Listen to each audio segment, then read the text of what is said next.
Okay, so for task 4, there are several bullet points that you'll need to work through. Task 4 is looking at the relationship between sport and the media, so how they kind of work together in a mutually beneficial relationship, basically how they can both sort of come together to make money for each other. Now, the first bullet point you need to answer is how the media uses sport to promote itself. So this is basically the media using sports and big unique sports events and things like that to try and attract people to start to use their media company. Now, the big media companies that show a lot of sport are BT Sports, obviously Sky Sports is the number one in the UK. And then more these days, you're getting some of the online streaming services showing some sports as well. So companies like Amazon and Amazon Prime. Originally, when Amazon started the Prime service, it was just like a next day delivery kind of thing. And then they added in people being allowed to listen to music by opting into that service. And then eventually they started bringing online like a streaming service. And now as part of that streaming service, you can actually watch things like Premier League football on Amazon. So I mean, if you're a big football fan and you want to watch all the Premier League games in a season, you've probably got to pay for a Sky package, you've probably got to pay for a BT Sports package, and now you're going to have to pay for Amazon as well. So that's you giving your money to 3 different media companies just so that you can watch one sport. Okay, so how does media sort of use sport to actually promote itself? Well, obviously the media companies want to make lots and lots of money. And the way that they can try and attract people to them to make money is, like I say, by showing these big unique events. So if you're a really, really big football fan and you want to watch Premier League football or you want to watch Champions League football, the only way that you can do it is by subscribing to these media companies and paying them money. So straight away, they've got you like that, okay?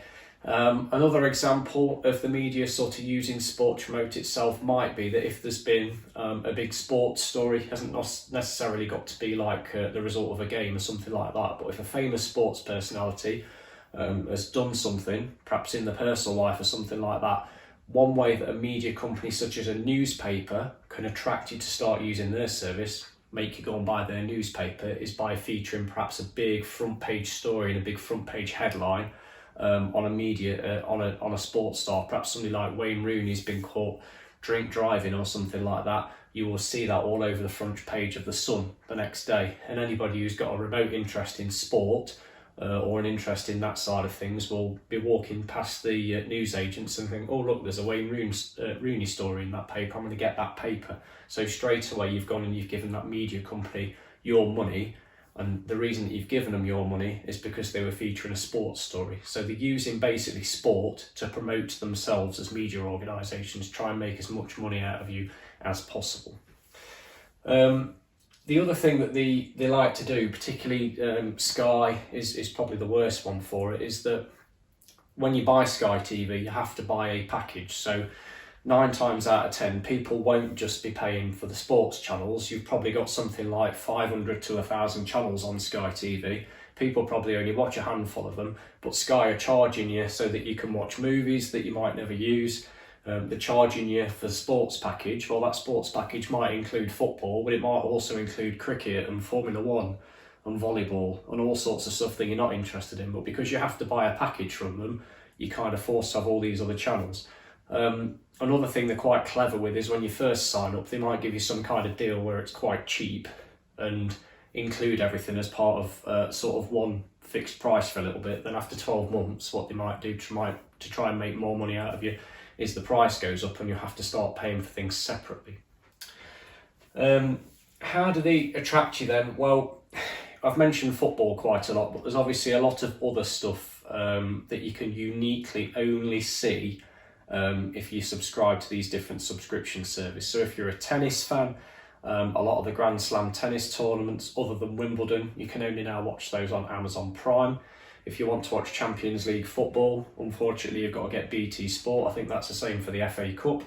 But Sky are by far and away the most dominant of the media companies. And when it comes to sport, if you want to watch something like Formula One, you've got to buy a Sky package. If you want to watch England Test matches for cricket, you've got to buy a Sky package.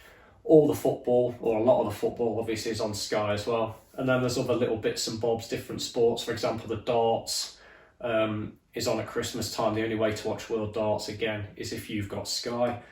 And another way that Sky will make money from you and the other media companies can make money from you is some of the really big events. For example, some of the boxing matches that they hype up, they'll put on pay-per-view. And again, that's them getting you to subscribe to their media company, subscribe to their service and pay them money just so that you can watch a one-off event. And it might be that a big boxing match that's coming up, you've got to pay something like 40 quid to watch it to Sky TV. It might only last for 30 seconds, but they've got you 40 quid, so they're happy. Another reason why the media companies tend to show a lot of sport is because, believe it or not, if you want to go and cover a sports event, let's say there's a football match on, all you've really got to do is send your camera crew there to kind of film it, and you need a presenter and a couple of people sat there to talk a little bit about it, and that's all it's going to cost you.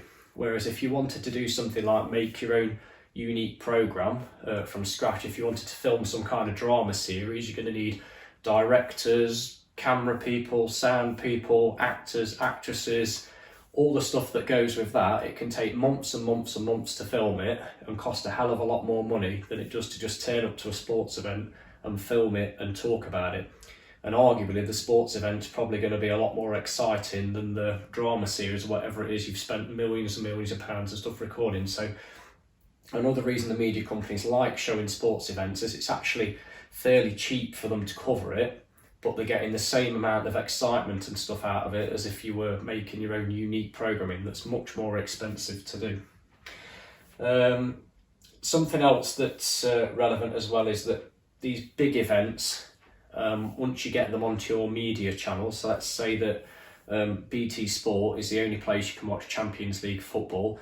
As soon as they've secured the rights to Champions League football, you're going to get all the people who want to watch Champions League football giving them loads and loads of money. That's going to make the media company richer.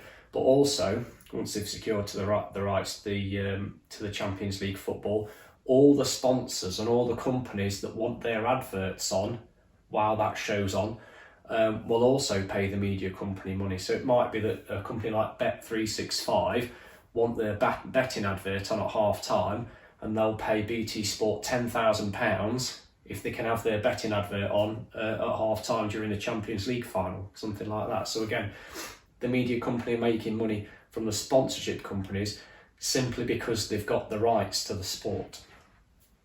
Now, the other thing that tends to happen, I've talked a little bit about this, is that once you start investing in a media company or you start paying for their services, it's quite likely that you'll pay for other services as well, and they know that. So basically in their advertising, they'll attract people to their media services by using sport. So they'll basically say, right, buy a Sky TV package, it's the only place you can watch this sport and that sport and blah, blah, blah. People will pay for the package, and then slowly over time, what they'll try and do is they'll try and sell more stuff to you. So they'll try and sell the movies to you.